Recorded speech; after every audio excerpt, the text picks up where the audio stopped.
Good morning, everybody. Welcome back to Apostate Weekly. I'm your host, James. And I'm Ryan. And as you can tell, I have been sick a little bit this week, so please pardon my voice for not being completely there, or my beard for not being completely there, because I had respirator fit at work and I had to shave. So it looks good. It looks good. No, it doesn't. I hate it. Well, it's got back to the scruffy part now, but like when it was smooth, I feel like a skinned rat when I have that. Like a baby's butt. Yes. And so real quick, this morning we are going to be talking about Ernie Fion's trial, what happened with that. I've got another article about one of Robert Hendricks's, I'm not sure if it's like a niece, but it's a relative of Robert Hendricks. It was in a newspaper article. Ooh. And then also I got a statement from, excuse me, Erwin Zalkin talking about the stuff in Pennsylvania as well. So great. Quite a bit to cover with that this morning. So with that being said, let's hit that intro and we'll get into it.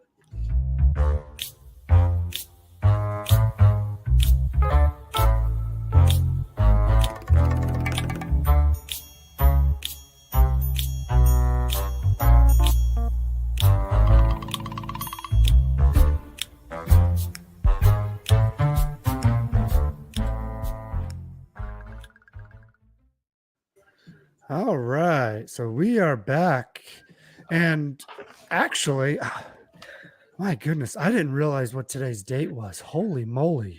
Right? So we're already done February.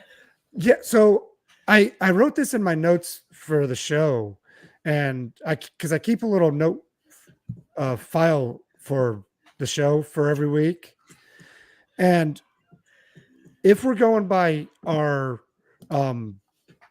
breaking up things, today's actually supposed to technically be our season 3 episode 1, because we're dividing it into 30 episodes.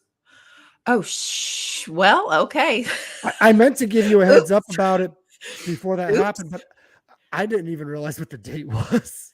Oh, well, so, we'll have to start next week. Yeah. You got an extra bonus season this episode this season. Yes. So, and I'm trying to do that because what I want to do is I want to make the playlist to be 30 episodes per season, so it breaks it up a little bit easier for everybody. Yeah, I think that makes sense instead of having like hundreds of episodes. Yeah, so, but anyways, this will be season 2 extended edition. Coming out on DVD. No, not coming out on DVD. No, you wouldn't want that. No, not with the cost of that. Anyways. We're getting there. We're getting there. I love the character development at the end of season 2. Well, that would be great and all if I had some character. Oh, Lord Jesus.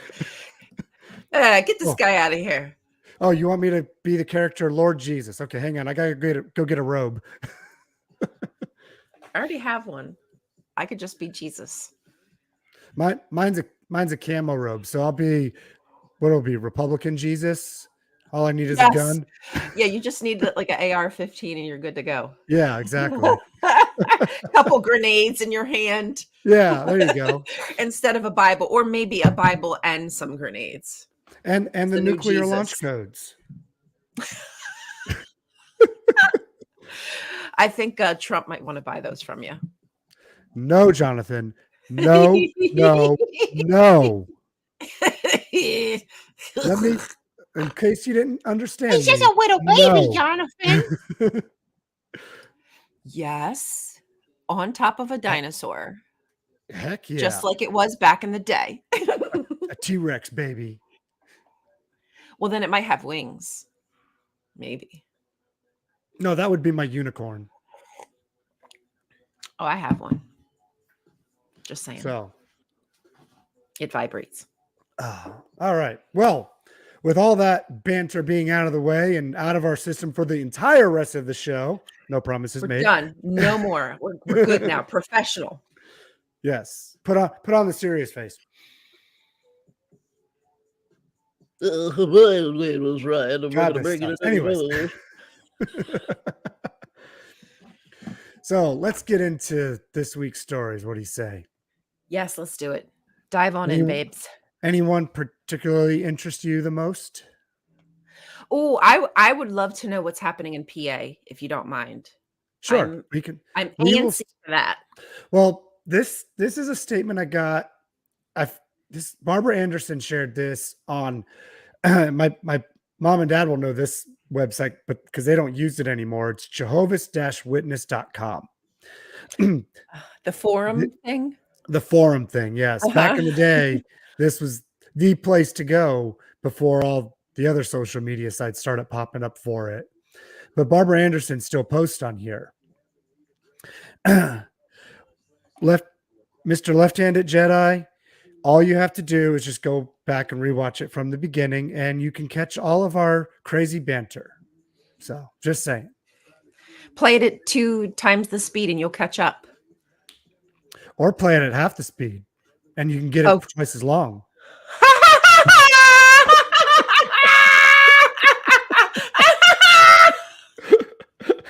I don't think it it doesn't work that way in the bed. I'm just saying. No, unfortunately not. or thank goodness, because that could be quite painful. That is what she said. Circumstances depending. Oh gosh, sorry y'all. Boy, Anyways, such a serious subject. The show must go on. Good morning, XJWMJ. So here we go. I'm going to share my screen here with it. So I'm going to read a lot of this just because I have no way of really summarizing it better than what it is. Yeah, no, please do. Sometimes that's the best way to do it. So just bear with me for a minute, because this is, as you see me scrolling, that's about how long it is right there. It's a bit of a read here. Just take a sip of water if you need it. Well, I got my beer, so. Okay, or beer. Either way, that'll work. It'll do the job. Basically, she starts off by saying that Erwin Zalkin gave her permission to share this explanation, and here's what it is. So the Pennsylvania Supreme Court memorandum opinion raises the question of whether Jehovah's Witness elders who are volunteer clergy fall under an exception to the mandatory reporting law of the state of Pennsylvania. JW's members of the Ivy Hill Congregation of Jehovah's Witnesses sued the PA Department of Human Services and asked the court to issue a judgment that, as a matter of law, makes Jehovah's Witness elders exempt from PA's mandatory reporting of known or suspected child abuse, including child sexual abuse. PA's clergy mandatory reporting law has an exception when the clergy member learns of the child abuse under circumstances that require him or her to maintain the information secret or confidential. Excuse me. The Ivy Hill congregation members argued that under the tenets of JW's organization, elders are required to keep that information secret and therefore fall within this exception to the PA clergy mandatory reporting law. The lower court, where this issue was first raised, dismissed the lawsuit, holding that there was no actual controversy raised by the lawsuit since DHS has never brought any legal action against the JWs related to mandatory reporting, and that DHS is not the proper enforcement agency to take legal action against the JWs. And as, in essence, the PA Supreme Court held that the Ivy Hill congregation sued the wrong party. The PA Supreme Court did not decide the issue of whether JW elders are exempt from PA's mandatory reporting law. It reinstated the Ivy Hill lawsuit on the basis that the judge's dismissal was inconsistent with another Ivy Hill case where the court refused to dismiss that case at the request of DHS on different legal grounds, but in essence finding that a case against DHS is proper. PA Supreme Court sent the second Ivy Hill case, referred to as Ivy Hill 2, back to the lower court for that lower court to rule on whether JW elders are exempt from PA's mandatory clergy or PA's clergy mandatory reporting law. Sheesh. Okay, so this is actually this last paragraph here, though, is where it really Sums it up. And gets to the point here. The Zalkin law firm has been representing survivors of child sexual abuse within the Jehovah's Witness organization for over 20 years.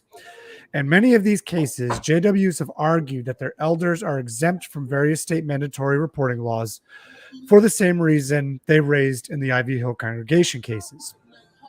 What PA's DHS may not know, and what Zalkin law firm has learned through these years of litigation against JWs, is that congregation elders are not required to keep information they learn about child abuse, including sexual abuse, secret. In fact, their requirements are the exact opposite. Congregation elders are required to disclose the information to the National Organization Service Department and Legal Department. Notice those are two different departments.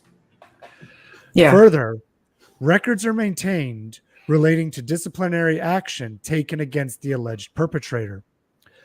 These records are available to other elders who may be new to the congregation at a future date. If the perpetrator moves to a new congregation, the elders of the new congregation are required to be advised of the information relating to the allegations of child abuse or child sexual abuse by that perpetrator.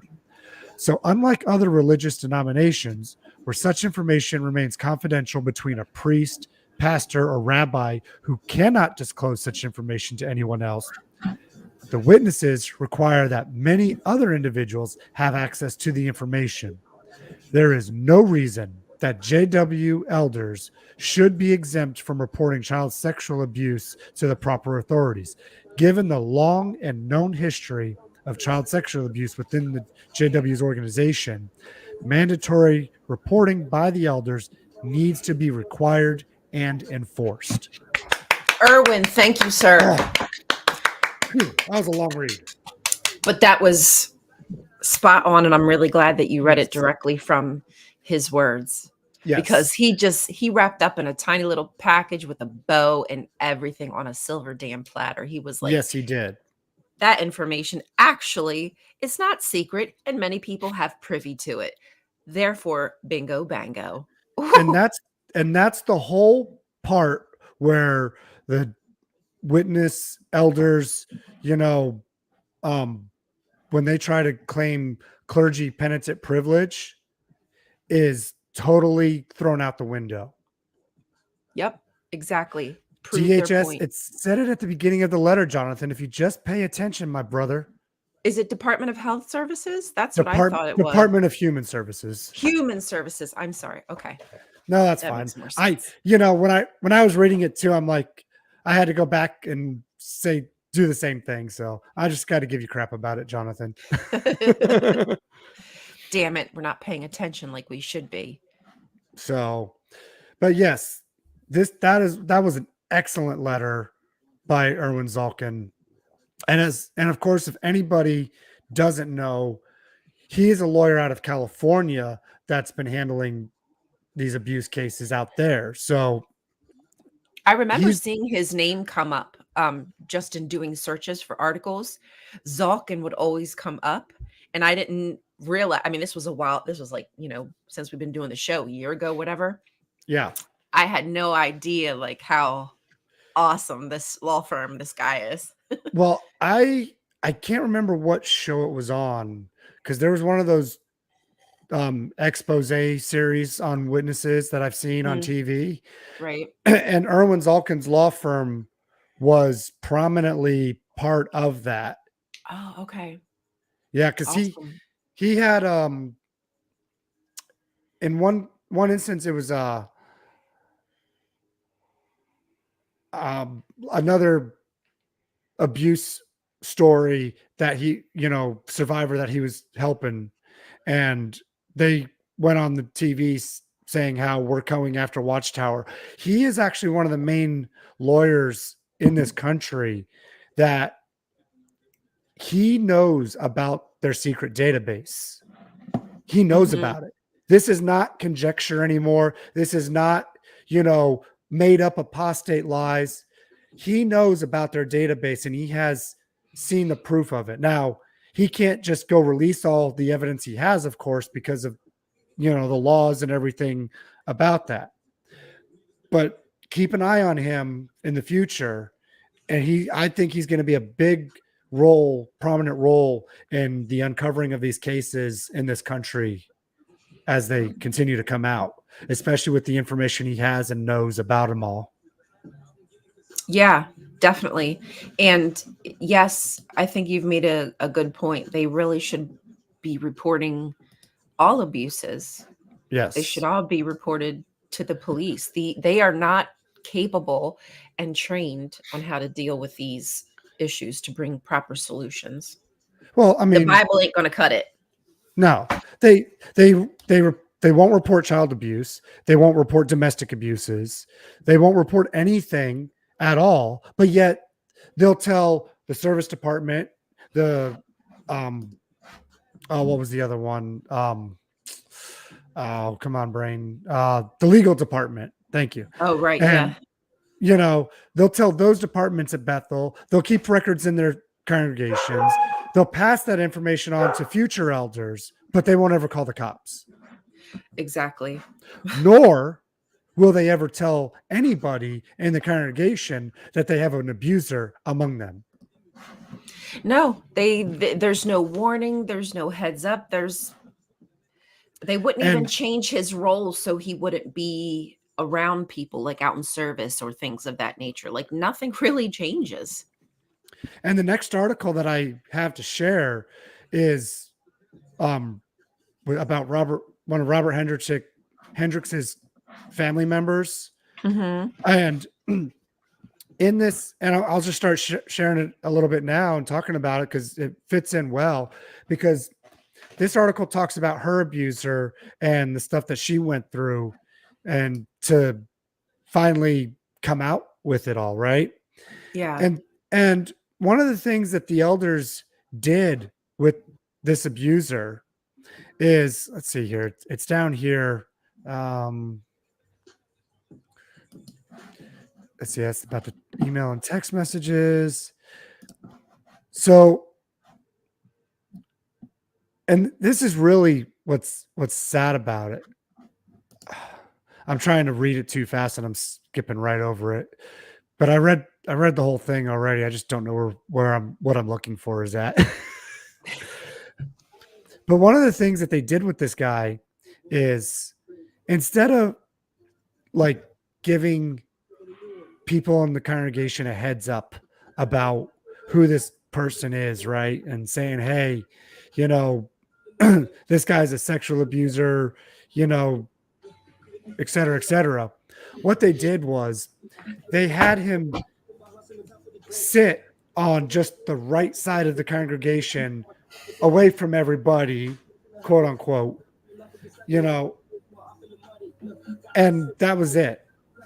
But he was still in the same building with nobody knowing who he was.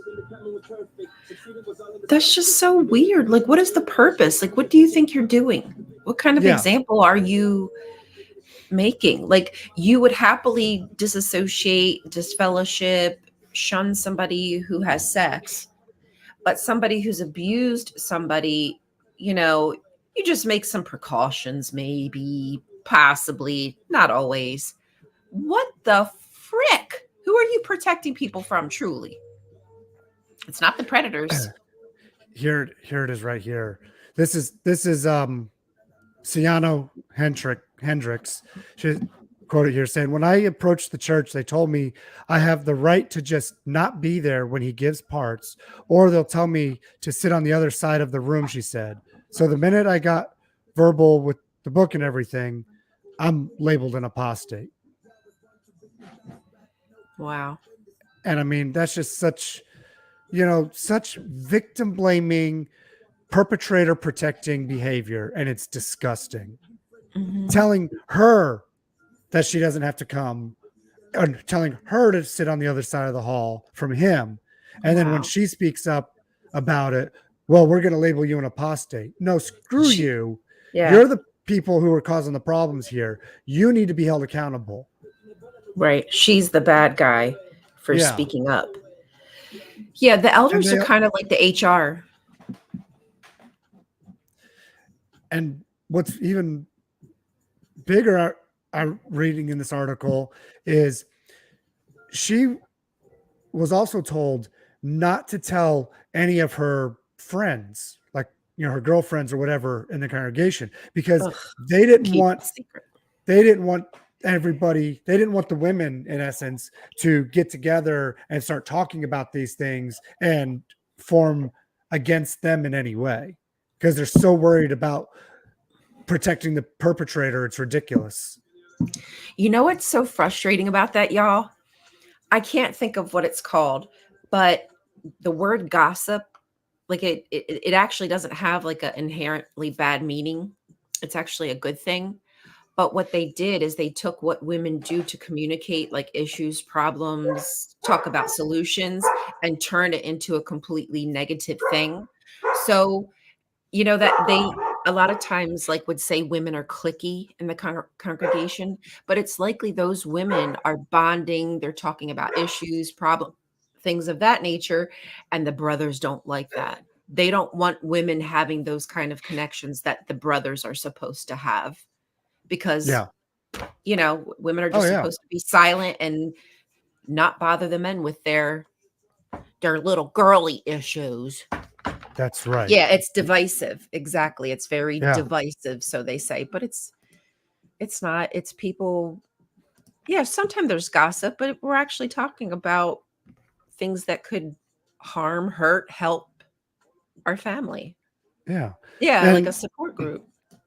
and really, those things need to be talked about, because if you know who a predator is in your midst, don't you want to be able to protect yourself and others? No, you should not. No, that is not I your mean, business. no, it's not your business.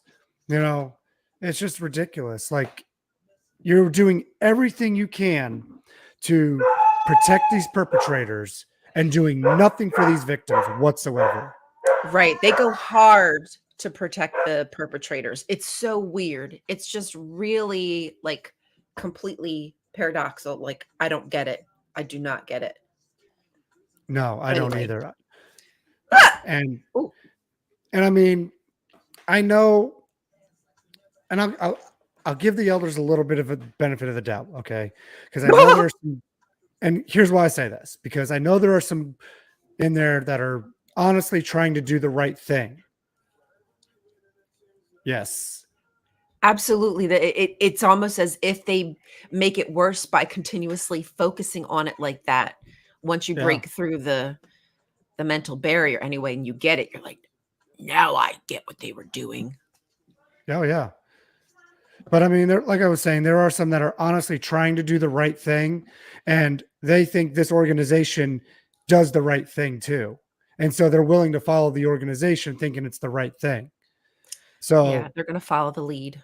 and the sad part is those good ones that are trying to do the right thing, thinking they're doing the right thing, are going to get swept under the bus with the rest of them. Yep. Because they're not doing the right thing. So for those honest and sincere ones, I feel sorry for. For the ones that Right. are just haughty, narcissistic MFers, they can piss right off. And that shows you, though, if you don't have the ability to stand up for what's right, it's probably not a wholesome organization. No. And when you do try to stand up for what's right, and then they shut you down by labeling you apostate or and kicking you out, that should be some major red flags for you right there. Yep. They groom you to just turn off your brain when you hear certain words, right? Yep, of course. And that's why so many stay stuck in it. Yep. Their brain just goes, Yeah, dead. the whole. Well, speaking about perpetrators, Uh-oh. segue here. We have an update on another perpetrator who we've actually reported about.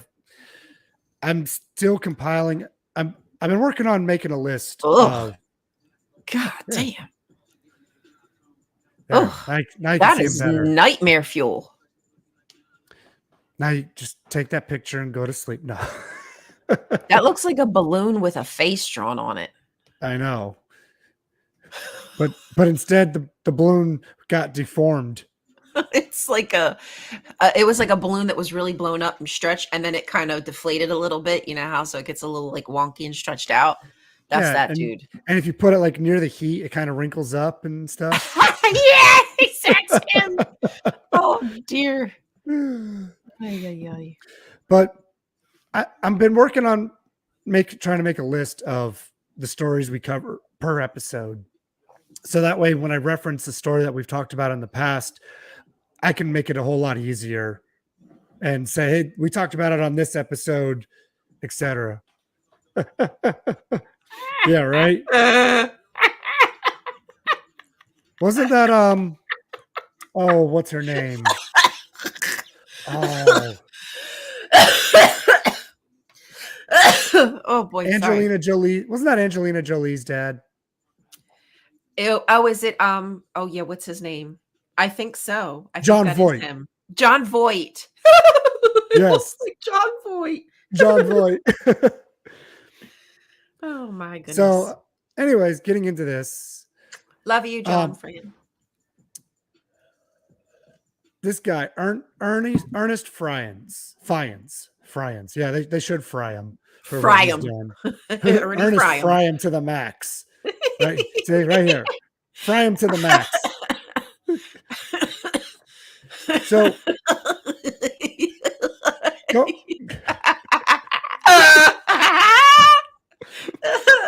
Oh, I'm so sorry. This is serious. Jesus Christ. I'm waiting. Okay. So this guy is out of Maine. He is actually in the position he is in because of the Palmer leaks. And we did talk about this before on the show.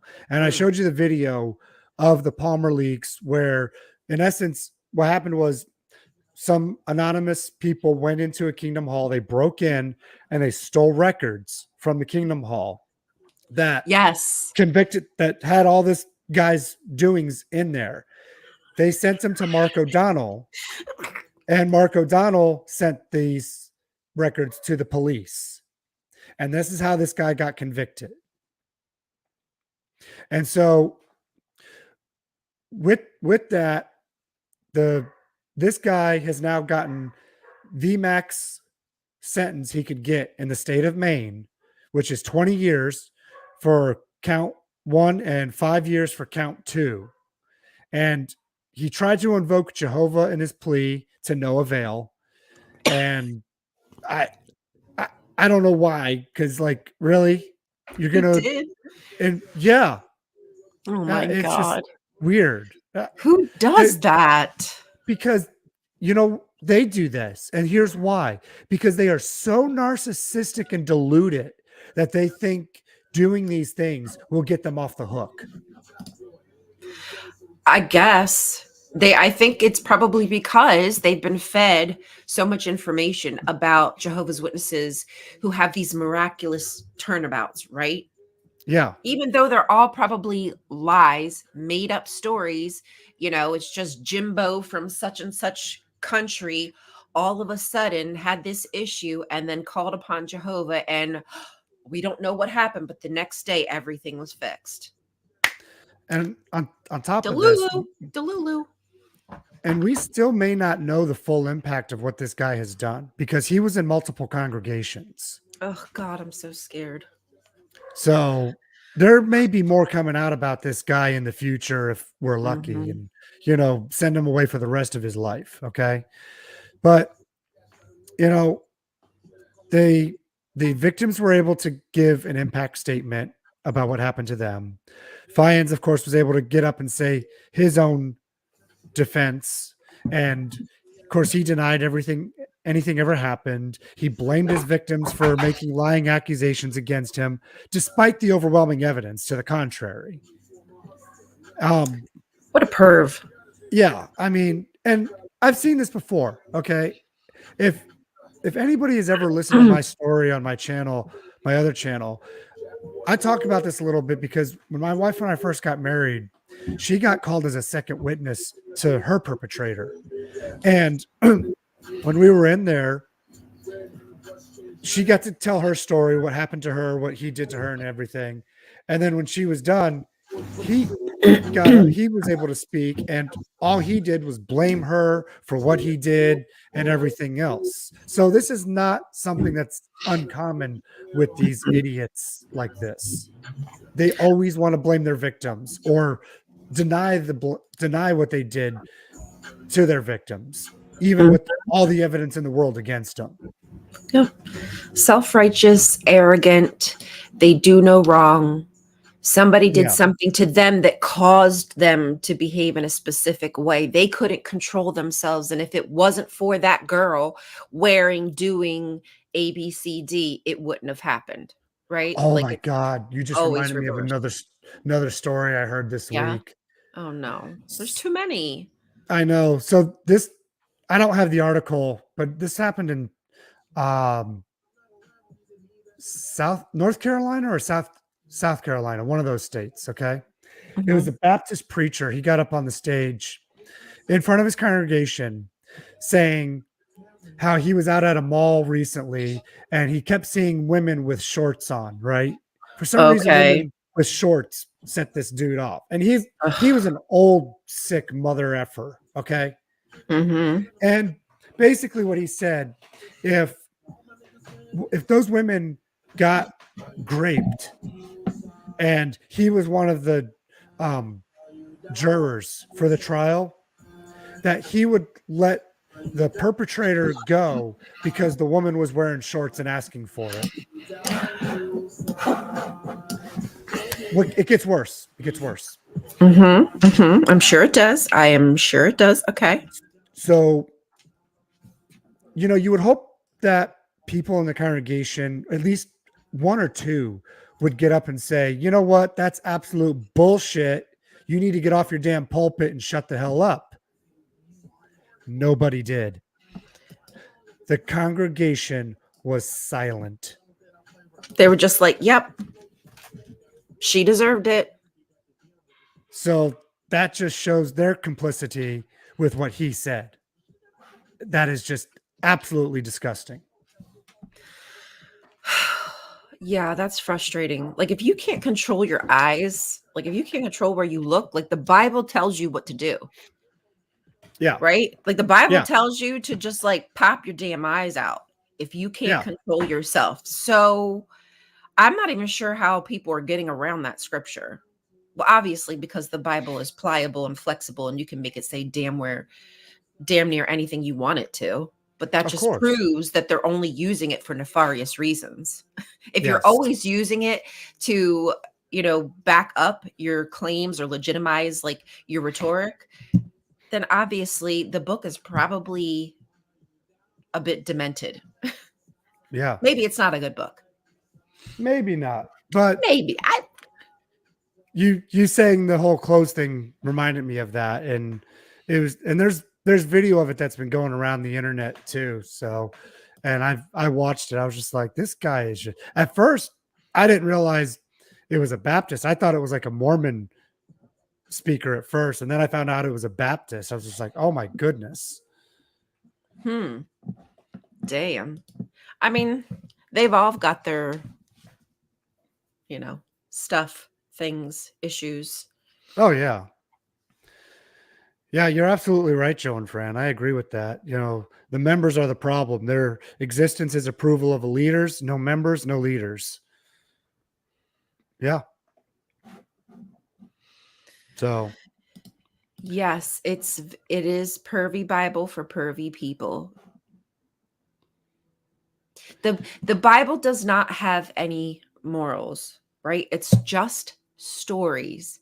And if you read a moral into it, and your moral is really like off base, that's on you. That's a you problem. Yeah. Now, like you said, there are some good stories in it. Jesus had some good stories too, telling you about love and all that. But you get into all the other stuff, with the slavery and all that kind of Right. stuff. It's just, you can't have it both ways. You can't claim morality on a high ground when you say it's okay to own people. Yes, this is probably one of my favorite scriptures in the Bible. If your eye misleads you, blame those women making you think about their boobs with those low-cut shirts. Second douchebag 420. Here, Jonathan, this is for you. Oh yeah. Oh, My low-cut Oh. shirt. I'm sinning in my mind right now. Well, I mean, your shoulders are exposed. I mean, I'm practically watching Pornhub right now.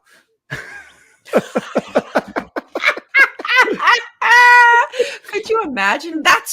But quite frankly, that's what men think. And if everybody now wait, if everybody walked around in a hijab, all clothed, then it would be a problem. Then we're being extreme, right? There's nothing that we can do to truly make men happy like that. Those kind of Well, men no. happy. And there was a meme I saw, had this guy telling this woman to, dress better, right? And the woman sticks her hand up and her finger in his face and goes, "No, think better thoughts." Yes. Yes. And It's- that's where it's all at right there. Because here's the thing, this is the real world, right? And we can't control other people, but what we can control is how we're receiving information, how we handle what we're being faced with. So if your immediate reaction is to make somebody else fix something because you can't handle it, I think that's probably a you problem, bro. Hey, Laura, welcome to the circus. Well, Laura, I'm gonna berate you a little bit because you were up way too late last night, and I know that for a fact. Were you guys being Discord. naughty last night? On Discord. Mhm. You were supposed to be here bright and early. I'm a little I know. disappointed. We're gonna have to I'd make a thought public better. proof here. No more microphones for you for a whole week. Sorry. But I mean, Jonathan's making a good point. How Yes, many women in exactly. hijabs get raped in the same areas of the world? It's not the clothes, has It nothing to isn't. do with clothes. Nothing will ever be enough. It's not the clothes. Women, No. I'm sure that Fee can tell us how, Yep. people she knows have been assaulted, and they've, we know how Amish dress for the most part, head to toe, right? They're really covered. They don't dress like this, No. but there is still assault because it's never going to be enough. It's not the women, it's not or the boys or the girls, right? Because it happens to everybody. It happens to men. Is Yeah. it the man's fault because he's wearing jeans and a t-shirt? Like, no, No. it is the predator's problem. Exactly. It's never been about the clothing. Never There's about the nothing that we clothing. can ever do. Exactly. I mean, We'll never be able to cover up enough. I was just having a conversation about this with somebody the other day. If a woman was to walk around in public completely naked, that's still not a reason to go and assault her. Mm-mm. Right. Not at all. Exactly. If the man is a sex worker, it is still not a reason to assault them. No. There's never a reason. No matter what it is, there's never a reason for that to happen. I don't care. And ladies and gentlemen, if you want to see Please. how the Amish dress, go to their website at misfitamish.com and you'll be able to see those pictures of As how well, the please Amish dressed. Please also, Fee makes awesome content, does great Yes. interviews. I've been on there. James has been on there. Yep. Please go give them a follow, boost their content. They do lives. They also have a TikTok account. I think it's really important that we branch out and learn about, other groups who have felt and dealt with the very same issues that we have. Because we're stronger together. We're stronger together. So please go check out Fee's stuff. Yes. And that's misfitamish.com and also Misfit Amish on TikTok and YouTube as well. So she's a great person, great friend as well. Absolutely. So, and we get Love to you. go. I get to meet her in person for the first time. Oh shit, next that's right. month for her birthday. So Can you make sure you please remind me so I don't I will. forget? Thank you. I will. Like seriously, because I'm doing things right now that my brain's kind of off with the fairies. So We'll talk about it after the show a little bit, and I'll let you. yeah. So Definitely. anyways, did you have anything else? You know what? Just quickly, I actually do want to make a little spiel. Is last week, James and I got a comment from somebody who was following us at one point and then decided to unfollow us because of our coverage of what's happening in Palestine. Oh, And yes. and they called us anti-Semitic. And you guys, like, I do want to I actually want to apologize. I would like to apologize to that person that they don't know the difference between a religion and a state. I'm sorry that that person who left that comment doesn't know the difference between a nationality, geopolitical movement, and a religion. I am sorry that you haven't taken your time after 5 to 6 months, 30,000 people dying, 11,000 of those children, that you have not taken the time to educate yourself. So yes, I am sorry for that. And Yeah. I'm glad that you're not following us, because I don't want your negative energy here. So I wish that you saw this. You probably won't, but go with God, my friend.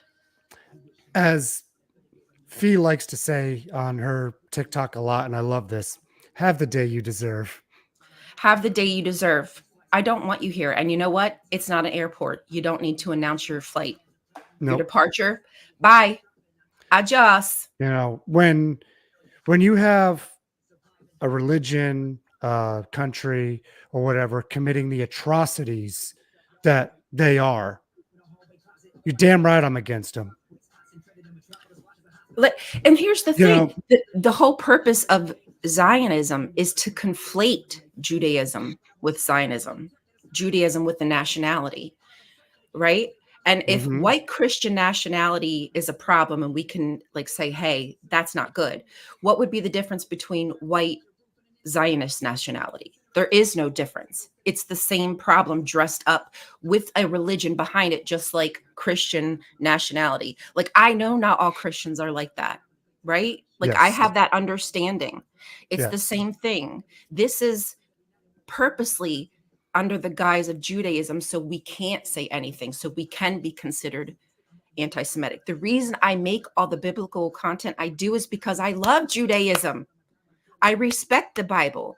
I understand the difference between reality and what the oppressor is feeding me, which they don't.